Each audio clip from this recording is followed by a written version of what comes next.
Kalenti dap da jing share kay ya unong le jing le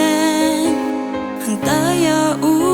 klam poi per khat nong shun hang ta ki tham le hang ta ya u ki sho ki ben man sa amanu ban isen ay amanu ban isen ay ya umbala mong batla mensang Rajisu atu isnayanga marui hangningan ya nong Samaria ukloi banyara alenti kajing im ngalong hang takum nong le nayat banteng lenti pertay badat dan jing ngom ha soi tan uwan yang ngaban tang kung nong shun ban ten ya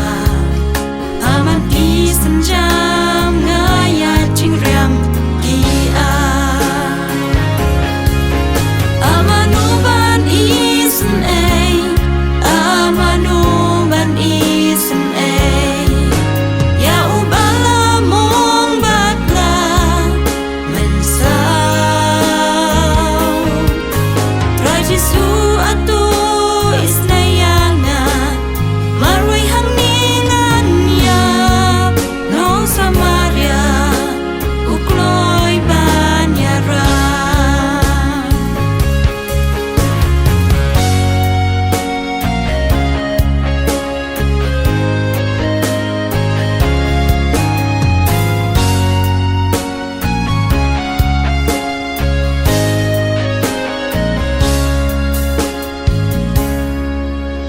Wat la jing bang ki jur ki jing mong ki ba jeliu